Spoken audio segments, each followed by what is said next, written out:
It's done. Okay. All right. I think we are Settling live, in okay? brother. Yeah. Oh, Are you shit. both dead? Yeah. What the fuck? Okay. Anyway, we are live, guys. What's up? What's up? Sorry about that. Had a little bit of a Twitch interruption, but guys, we are live, and I'm sitting here with my man, my dog, Dystinkt Beats, the one, the only Dystinkt Beats. You out of Toronto, bro? No, you're not out of Toronto. Vancouver, man. Vancouver, out of Vancouver, Canada.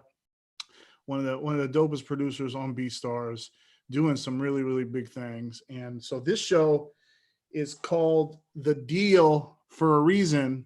This show is called The Deal for a reason. Guys, if you don't know who I am, I'm a Batshon, the CEO of BeatStars. Dystinkt, why don't you introduce yourself for the people, man? Let them know who you are. Dystinkt Beats, producer, songwriter, composer, sound designer. Jack of all trades. Jack of all trades, master of none. Yo, man, it's a really unique time that we're in right now, right? We're going through this global pandemic time has completely disrupted everything in our lives, man, like everything in our lives, but it also has put super focus and light on other things in our life that we wasn't really paying attention to. You know what I mean? Like sometimes like this moment of being able to be at home with my kids every day and just like interact with their daily life rather than be like work. Dad is just like 24 hours working. There's some good and some bad. There's a lot of bad things that are happening, of course, globally that I hope can be resolved. But then there's also some good things happening in like individual people's lives where, yo, man, we're getting to see our kids grow up. Like personally for me, I get to see my kids grow up. I get to see their habits, their day-to-day life. How has so far like this whole situation impacted you, personally right now? Not much has changed for me, man. I just stay in, work on music, go to the movies, man. That's my thing. Spend time with family. But not much has changed, minus the outings, going to, still going for walks and shit like that. But outside of that, not much has changed, man. Just staying in, working. It's actually an advantage for me, I guess, in a way, but it is what it is, man. Yeah. We all have to deal with this new reality in our own little ways. There's no like cookie cutter way to deal with it, Yeah.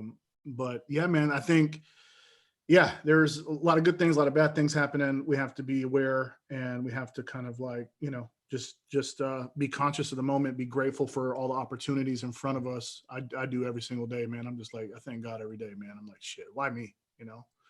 And but today's a blessed day. Today is a really, really amazing day because I get to, fresh off the heels of just announcing our partnership with Sony ATV, which, oh man, they're so excited about, we're so excited about, the whole community has been so jacked up about, so pumped about. And we're going to have like these really unique major signings happening within this new partnership. And your major signing was the first one to get done. So first of all, congratulations to you, man. This is like big deal in our life as, BeatStars, 11 years in the making, waiting for moments like this to be, partners with our producers and trying to just trying to help in whatever resource we can. And then you guys bringing the shit that you guys do, the businesses that you guys have already built and solidified, and the way you've conducted yourself and getting these major placements, working with, your management, working with labels, really going out and putting in all of that legwork, all of that experience to be able to like, yo, I can operate in the internet game, which I've done, and I'm operating in the industry game. And you're like one of the best examples of being an entrepreneur that's done both really, really well. And we're just grateful to have you be part of this community, man. So this is just a great moment, great day in my life personally, Thank you, man. I can say the same. I really appreciate everything you guys have done. obviously, you know, it's been a long road and it's still continuing. This is just the start for me, man. That's how I feel. So Hell yeah. crazy, man. I'm pumped. I'm pumped, man. I'm pumped to shit right now. That's Like I know it's like it's tough. It's rough. We're dealing with a bunch of different things, but you know, being, you know, you're a producer. You're someone like the only way you get to where you get to is if you have a competitive mind state, right? You're like, I'm going into the studio. I'm maybe no one's around me, and I'm not performing for other people around me. You're by yourself most times, and you're like, I'm in this room right here right now, and I'm willing to kick people's ass in the game right now. You know what I mean? Like you're in there, your mind is like, yo, I'm gonna make this some of the dopest shit. I'm whooping other people's ass right now. And if they don't like it, they don't like it. But if they do, shout out to everyone that likes it, because definitely there's been some huge songs under your belt that you've produced. You've been whooping ass, and you got to have that, you know, that mind state. Can you tell the people a little bit about, first tell us what are some of the big songs that you've produced? A lot of our listeners and everyone watching are going to know what these songs are for sure. Right. Talk to people about what you've done, and then talk about, you know, that the process, man, you know, because people see the end result and they're like, oh, okay. Oh, I got a plaque. I posted a plaque, you know, that instantaneous, like, you know, end result, but they don't know what went into the training room to get to these moments for yourself in your career. You know what I mean? Like the work that you had to put into, you know what I mean? So right. Talk about some of those songs, and then talk about a little bit about, you know, the process of where you got to where you are, man. Some of the big records, man, we did Little Tecca's album. So we did Count Me Out and Love Me. Love Me was a huge song. Shout out to Giuseppe. That's Tecca's manager. He's mostly responsible for me being on there, so I appreciate that. That's a big song, by the way. Yeah, man, that's a huge song. That's a big song. So, okay, there's more. Let's stop right there real quick. Let's just stop right there. So that song, you said, you shout out to Tecca's manager. He helped facilitate that for you. How did that relationship start? How did you guys get to the point where your music was being played in the studio with Tecca, and he's writing to it and he's recording to it? Like, take us from the beginning of that? From the very beginning, I was just putting out records, man, or my beats on BeatStars and YouTube. I was just going hard, researching keywords, doing mostly keywords. Like I did 50% business, 50% music. Yep. And I saw Tecca on one of the YouTube channels. He did Count Me Out first. So I reached out to that channel and I was asking who this guy was, how can I get in touch with his management, stuff like that. So I think it was like a month or two later, Giuseppe hit me up and he's like, yo, I just took over for Tecca.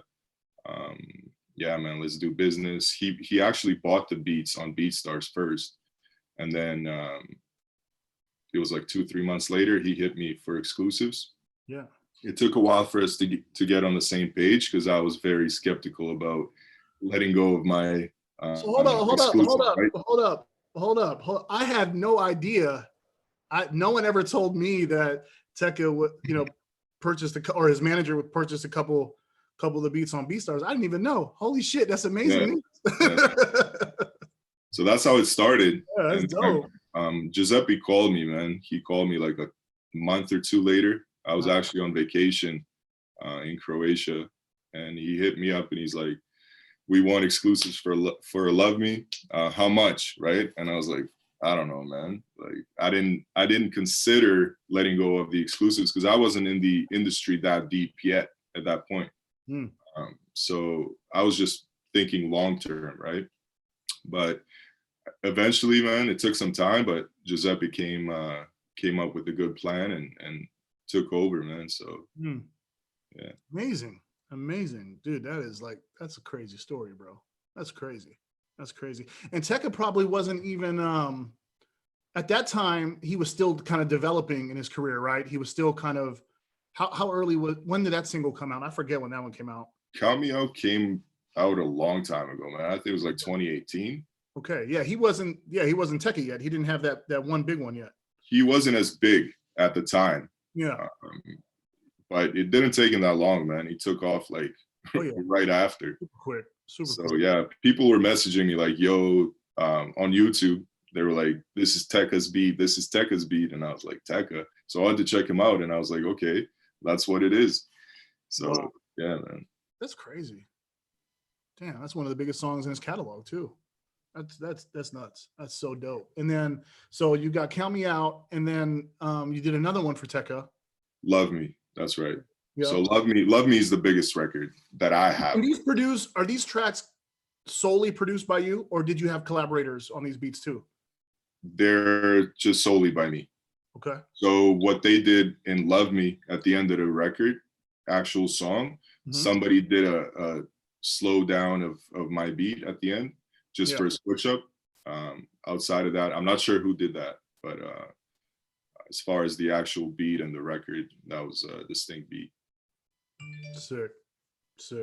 That's crazy. Wow, man, it's just one of those stories. Is like anomaly kind of stories that, you know, you think about. You're like, yo, how did I end up working with, you know, this artist, you know, and I didn't really have to pitch, you know.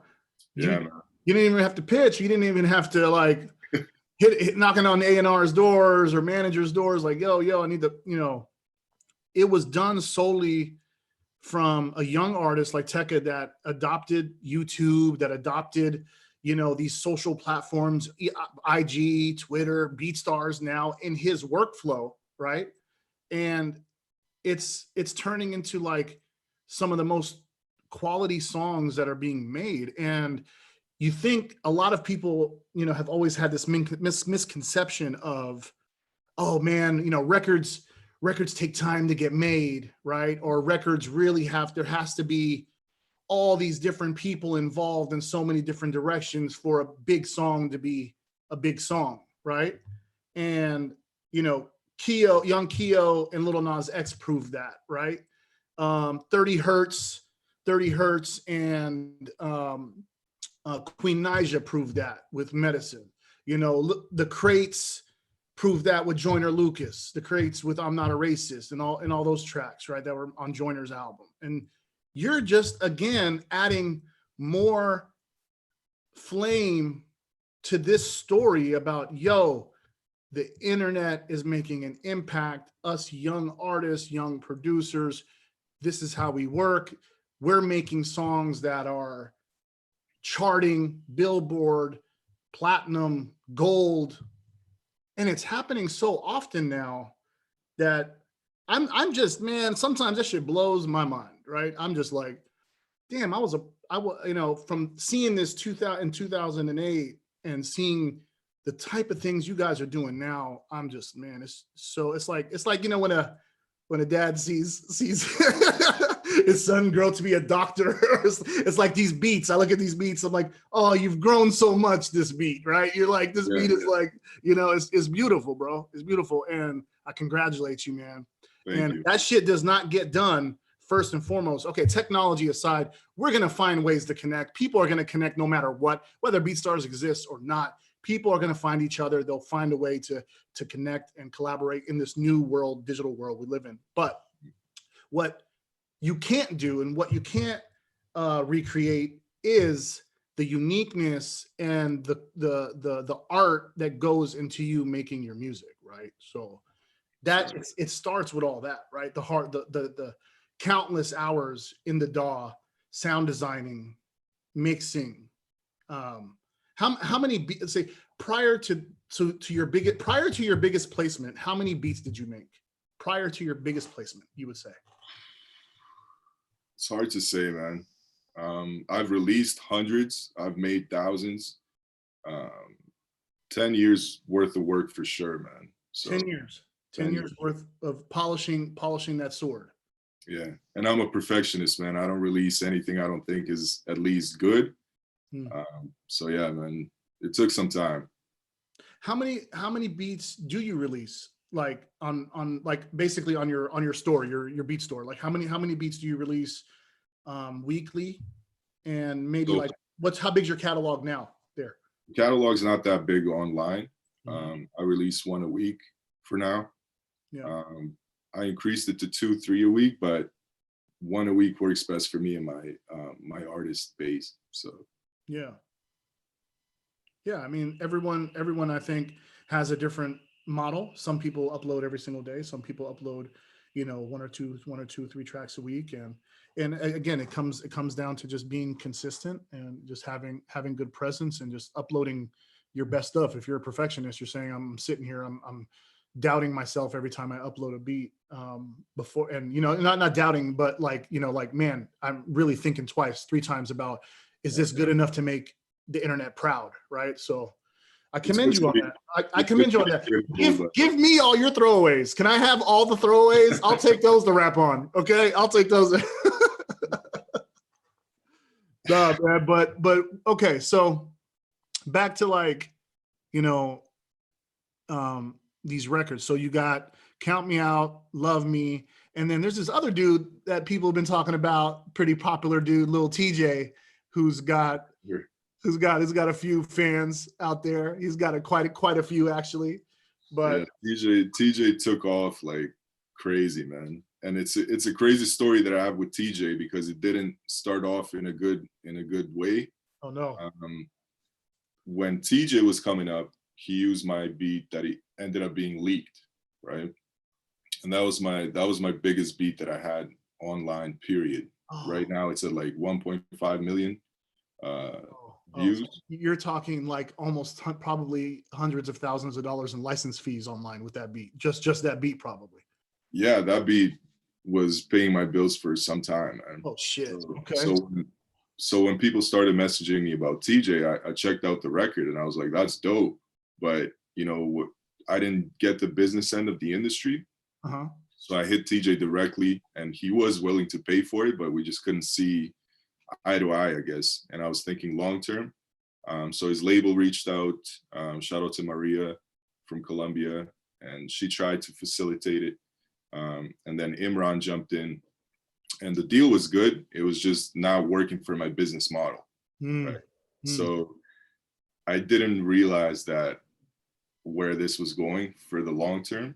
So I was just thinking for my business, myself, for my website, for licensing. Sure.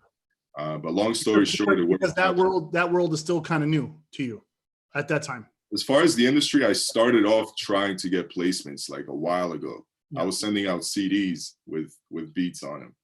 But you didn't understand the financial impact of that song because it's probably such a new artist and just still hasn't seen the track record. You didn't know what that return on investment for that beat would be compared to your BeatStars business. And so you're thinking in your brain, damn, I'm trying to justify selling this.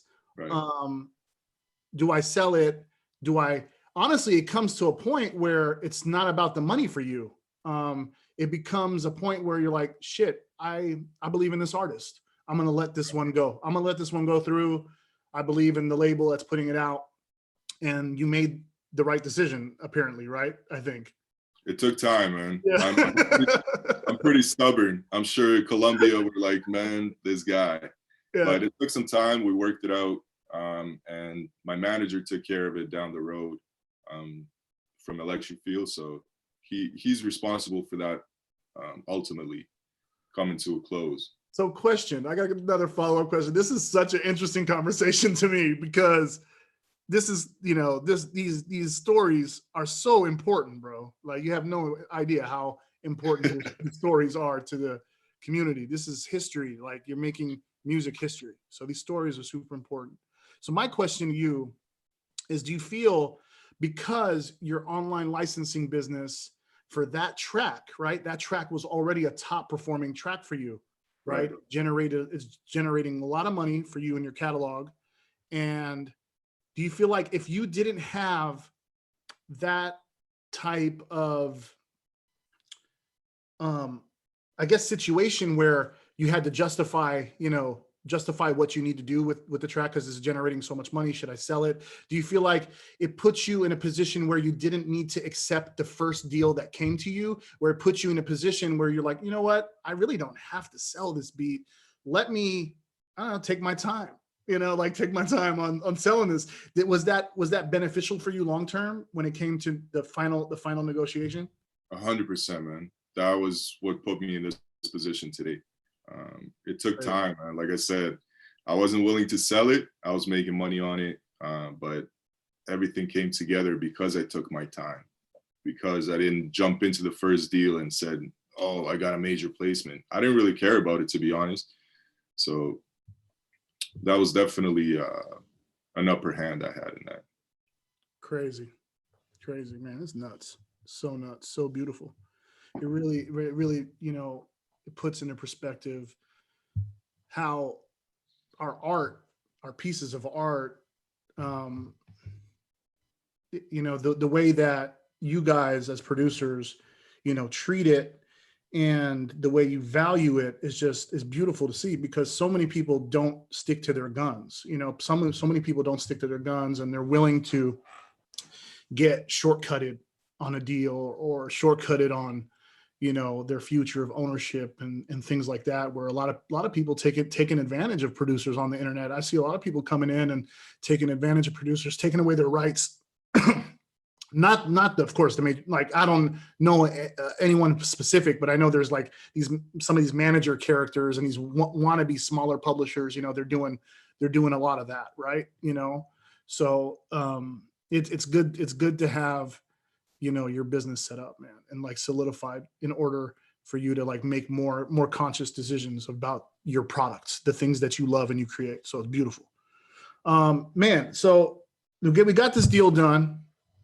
Sony ATV and Dystinkt Beats joining forces with BeatStars to work on hopefully some big shit. That's the plan, right? And we just got done. The ink just got signed, and we're putting things in motion now. We're, you know, onboarding you now, and the Sony team's super excited. Will over there just loves you, man, and you know, we do too. And so we can't wait to see kind of like what the future holds for, you know, this type of partnership that we're going to do. But tell the people out there, like, what are some of your ambitions, man? Like, what are your ambitions? This is like kind of like a whole new beginning, a little bit, in a sense. Actually, you know what? It's not a whole new beginning. You're still going to do what you do, right? Make great music no matter what. But now maybe you're adjusting the type of music that who you're creating for. Maybe now you're thinking about more strategically the type of music you're making. Do you feel like you're going to still just continue to make what inspires you? Or do you feel like you're going to have to change your strategy now a little bit? I'm still going to do what I do, man, because that's what got me here. That's what's going to get me further. As far as the beat creation process, man, I just go in. The biggest misconception with type beats is basically people think you're making that beat for that particular artist, and then you're marketing it that way, which is not true, not for me at least. So as far as type beats go, that's just a marketing strategy, man. That's all it really is. As far as my music, I'm going to continue doing what I do. It's not going to change. There's a lot more to do now, so that's the only thing that's changing. But yeah, I mean, that's a pretty interesting. Like, let me try to like zoom out for a second, where a lot of producers get signed, do a publishing deal, and they kind of start to end up making music in one direction. Right. You know what I mean? They go from being this versatile producer doing a bunch of different things to kind of getting stuck with the identity. Getting stuck with the identity of the track that got them in the door, right? That really pushed their careers forward.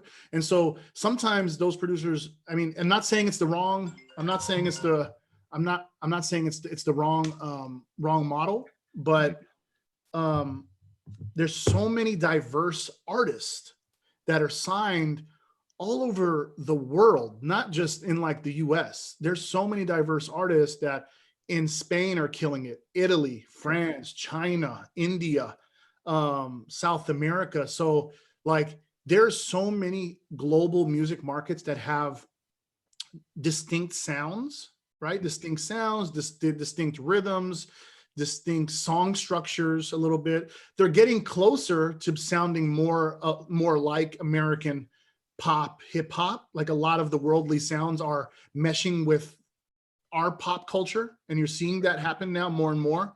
But it's still fused with those countries, their sound and their industries, right? So I wonder if the approach that you're taking, where it's like, I'm going to make what inspires me today, that's my approach. I'm going to make what I've always kind of, this is my process. This is what it's always done. It's got me to this point to have 4 massive records already, or more massive records coming on the way, right? So you're like, I'm taking the approach where I can feel like I can just collaborate with anyone. I'm not pigeonholing myself to like one sound or one like subgenre of a genre, That's right. Yeah. It's going to be interesting to see how that pans out. I'm pretty sure the greats who have longevity in the game approach their music that way, they approach their music that way, and not be short-sighted with, being like, yo, this is the one trick pony that got me here. Yeah.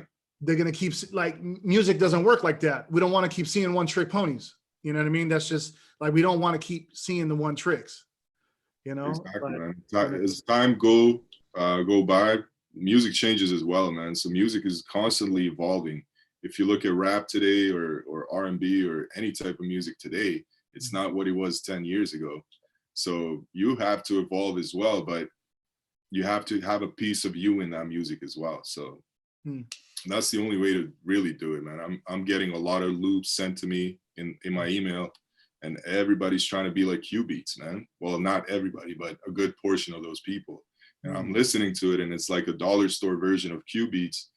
I mean, what are you trying to accomplish? If you're new, that's cool, man. But long term, you got to have your own sound. Yeah.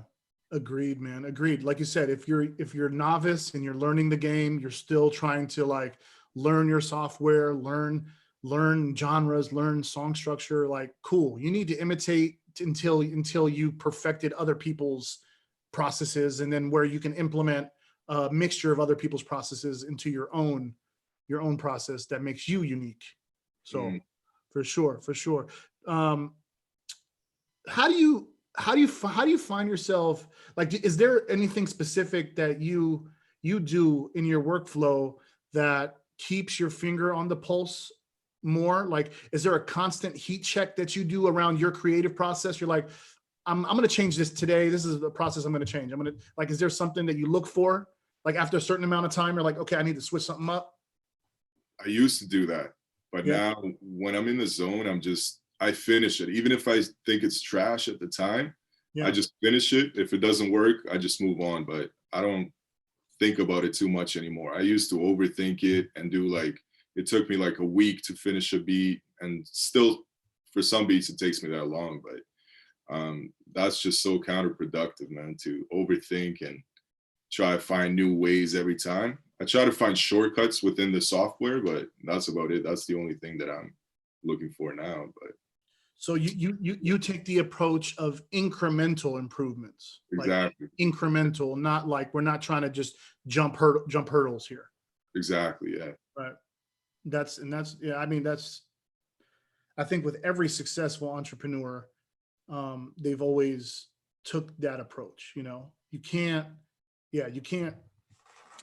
You got to do things. You got to evaluate. Sorry, man. When I talk too much, I don't talk this much usually. You than me, man. No, man. I mean, it's dope, dude. It's dope. I love it. It's a great story. I'm just trying to think of, other like really unique things about, what's happening to you in your career, and, just this whole dynamic of music and industry. I'm trying to think of other things that, relate to people that are trying to be self-employed in all kind of industries, because a lot of these lessons are not just kind of like relevant to just music making and being a music producer. This is relevant for anyone that's, creating any type of small business or e-commerce or corporate business or physical, or even physical stores. It's like, Right. every company, every business needs to always consciously take inventory of their life, take inventory of their workflow, take inventory of their health. And so making sure that there's a good balance to keep you going for a long time without burning out, you know, and without like having things take like a real like mental toll, you know, because like I said, you guys are creating in solitude most of the times, right? You guys are creating a lot and for long periods of time too, especially if you're in that zone you were saying. Mm-hmm. What other things do you do in your career outside of, you know, going for, even if it is just going for a walk, right? Like, but even what makes you, to me, very like an anomaly like is that you are not that social on social media. You know, you are not, you know what I'm saying? You are not that visible as so many other traditional artists and producers and all this stuff. Do you feel like because you focused on making great music and marketing with quality product, you feel like that has enabled you to not have to really embrace today's like social and digital, I don't know, game that we all have to play to keep people interested about our products? You feel like, is it that necessary, you think, if you focus on other things? It depends, man. Social media is a great tool. Yeah. But I'm seeing a lot of like no days off, team no sleep, but really you're not doing anything if you got time to post that shit. That doesn't go to everybody, but a good portion of people are just posting shit, but they're not really doing anything. Instead of posting team no sleep or whatever it is that you're posting, no days off, could you use that time to actually make music or work on yourself? As far as social media, man, I'm really sleeping on it. I gotta get on my social media stuff. Hold on, like that's debatable. I guess so. Yeah. That's debatable. It worked so far, but we'll see, man. We'll see. I think it's debatable, personally. Why do you do that? Because you know why? I think, I mean, if I think it's debatable, I've seen so many other success cases, especially, you know, within the BeatStars marketplace of producers that have had tremendous success without the need of having like an insane over the top social presence. So it's debatable. It's debatable. But you know what? I'm not saying one way or the other is the right way. I'm not saying going this way is not the right way. Going this way, you know, like I've seen other hugely successful people go the complete opposite way and embrace social media the way, like, holy shit, the way it's supposed to be used. Like, yo, that guy's doing it. That girl, that guy, they're doing a great job of using it. You know, good for them. I can't do it, you know, but like I've seen success both ways. But the thing that I love about that we're debating whether it's completely needed is that it's okay, right? It is okay to be a passionate musician, but not have to make everything in our lives so public and so flamboyant. You know what I mean? Like, you know what I mean? Sometimes it's, you know, we all have different personalities, dude. We all have different goals. We all have different wants in our life, right? So that's one thing that I kind of always like, sorry, I'm going on a rant here because I think there's so much pressure on young people, you know, there's so much pressure on young people that they feel that they have to kind of like turn into this public persona, right? And you know, and have their whole lives explored on the internet and be this like spiritual leader and this, you know, like, you know, be this like motivational speaker. And, you know, God, there's many people in our community that are made for that and they're amazing at it. I'm like, yo, that's your calling. Do that shit. There's so many people in our community. It's like, it's not part of their personality. You know, it's not part of like things that I'm passionate about. I want to do. I just want to make great music. That's all it is, man. It comes down to the type of person that you are and who you actually are. If you're somebody that enjoys that stuff, hey man, that's you, right? But absolutely. just depends on you. If you don't like posting every day and whatnot, you don't have to. So that's why it's cool to bring out interviews and talks and have conversations with successful, you know, entrepreneurs like you, because your story is just as important to me. You know what I mean? And you said this is like your first interview, so this is kind of like your first social media moment right here. Yeah. Dystinkt. It took you a bit to We're get me. sucking you in. We're sucking you in. We're sucking you in. Yeah, man. I'm not into this type of stuff, man. I'm very private. I don't like I just like working, man. That's who I am. But I appreciate this opportunity, man. I really do. So yo, let's get to the music. I want to play a few of your beats off of your BeatStars profile, if that's cool. yeah, absolutely. And I want the people to hear who Dystinkt Beats is, what he's all about, and how he's slapping motherfuckers in the face with his beats everywhere. You know what I mean? Okay.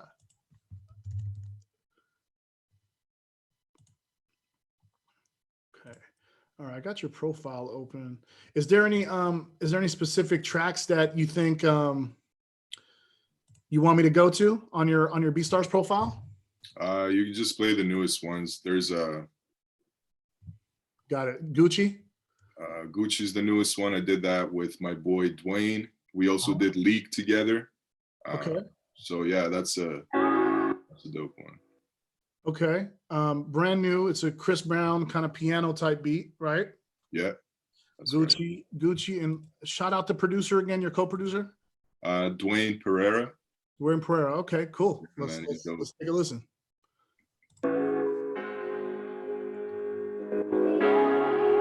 Can you hear it? Yeah. All right.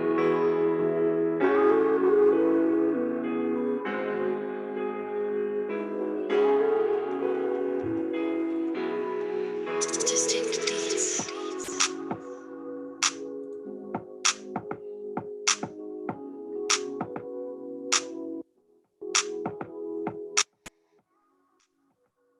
I don't know if I shared computer sound.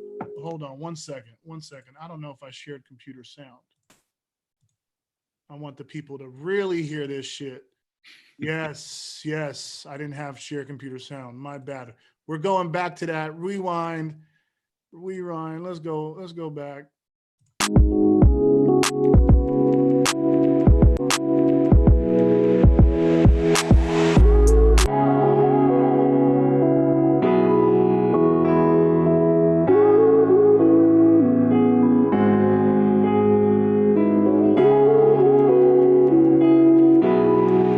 Dystinkt Beats.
Holy fuck, man.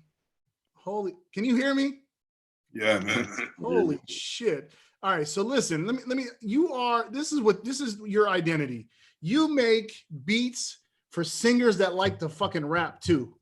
You know what I mean? Right. Yeah. You know what I mean? Like, you make beats for like singers that are dope songwriters. They have great vocals, great, you know, kind of like melodic voices to them. But when they want to like flip it up and spit it up with a fast drum, you know, with a couple catchy little bars or two, like Tory and you know, and Chris Brown, like, Yeah, that's perfect for them.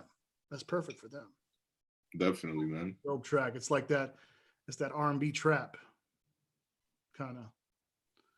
All right, what else we got?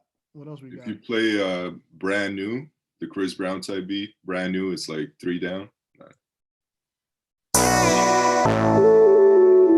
Yo, Chris Brown, listen up, man.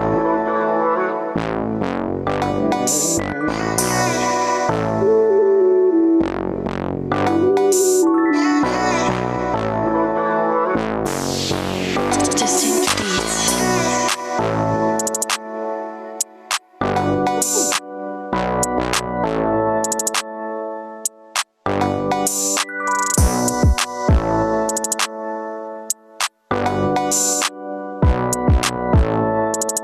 Purchase your tracks today.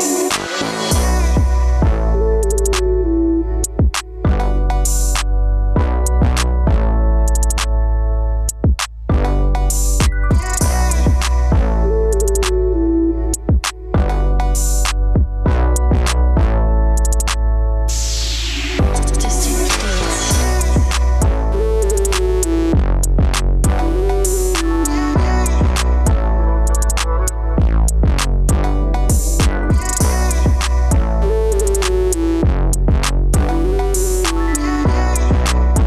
Purchase your tracks today. Hell yeah. Hell yeah. Hey, that one's for sure selling in your catalog right now. For Yeah, sure. that's a top seller for sure. Yeah. That one's selling. That synth, that synth that you throw in there, just to it's easy to hum along with, man. Love that shit. Yeah. That's beautiful, bro. I can see why Sony wanted to sign yo ass quick style. Sony, shout out to Sony for believing in the vision. Yes, sir. Believing in the vision. Okay. Okay, let's do give me something else. Like give me something like I heard Go those are both to amazing. number 11, man. That's Number 11. yeah, Number 11. one of my favorites. Great, great. Yeah, a little bit of dancehall, maybe. Purchase your tracks today.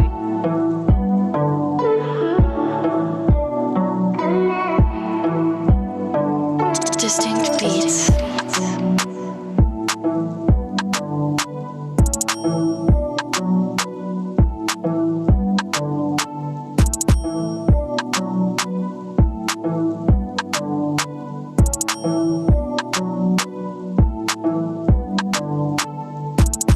Purchase your tracks today.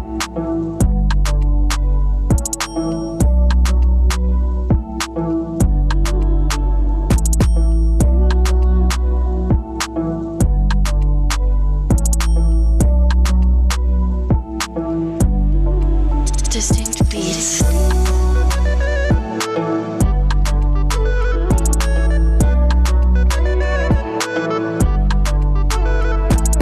Purchase your tracks today.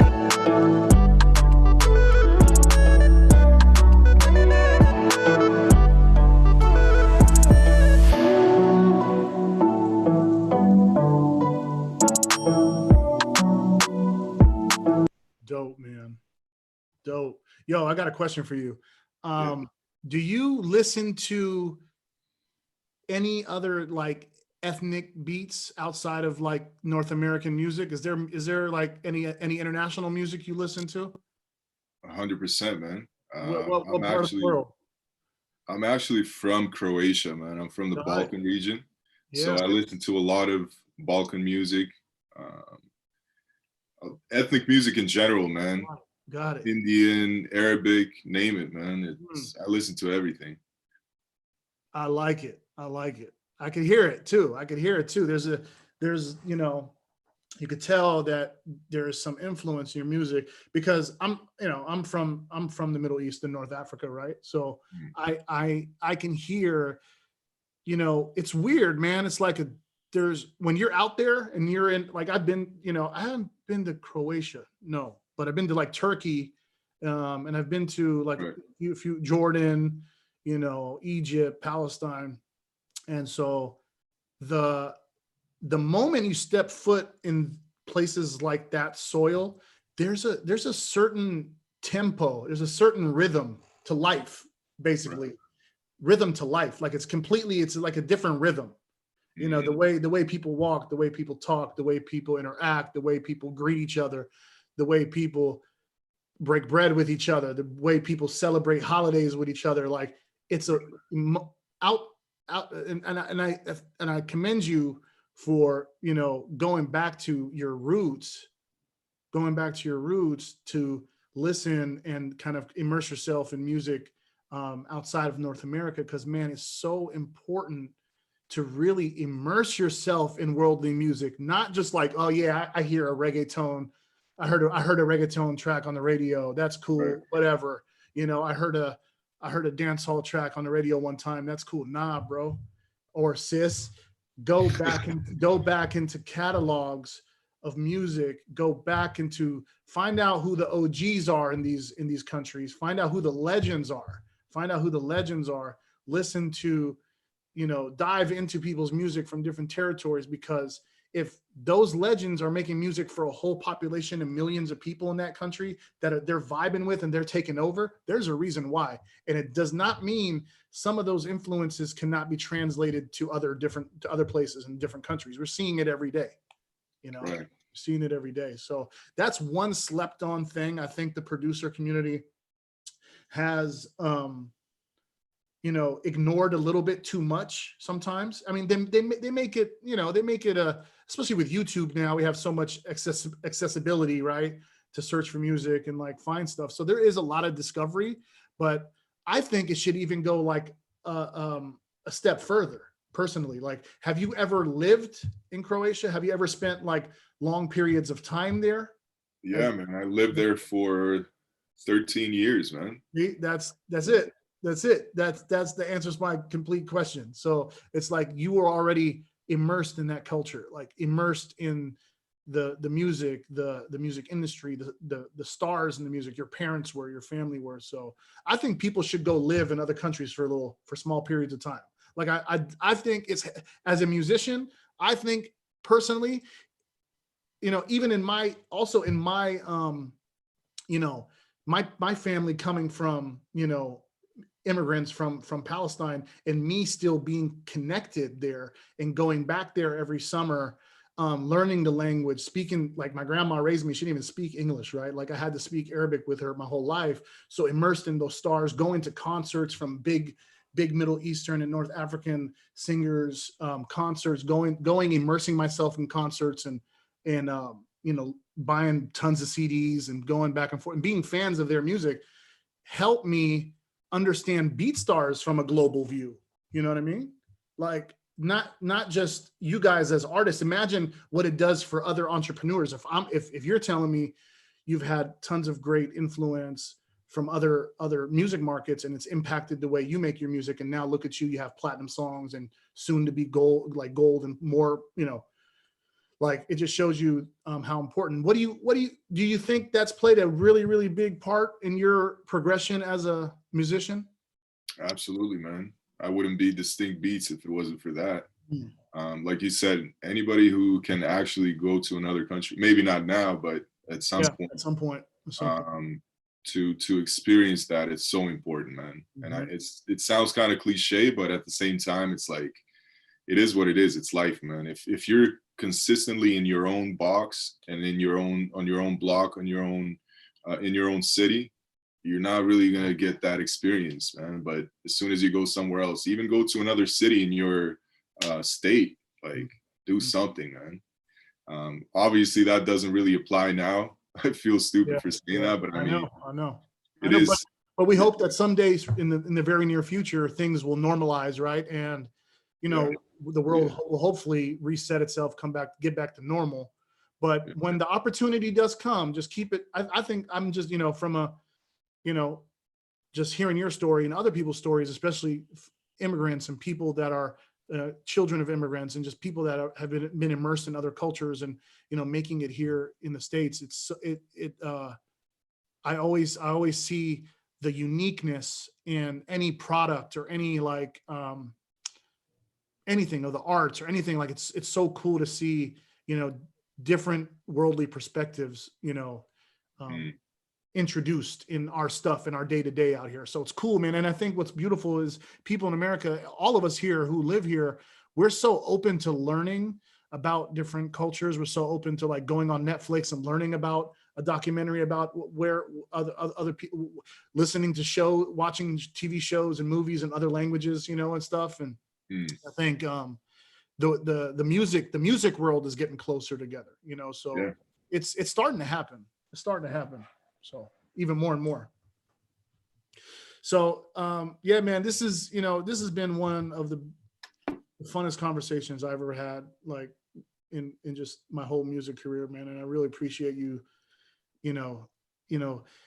not being stubborn enough to go live on this thing and tell the world, your story, man. So, we appreciate your time, bro. And we appreciate you trailblazing for so many other people that's going to come behind you as well. And just showing people the true, possibilities of what their art can do in their lives. So congratulations on the deal. We're so happy to be a part of this story with you, and you'll always have a place to call home regardless, man. We're here and we love your music and we're big fans. We can't wait to see what we even do more together and what you're going to do by yourself in your own career in music, like all the things you're going to do. We're just so excited to see the growth, man. So thank you, man. I appreciate that.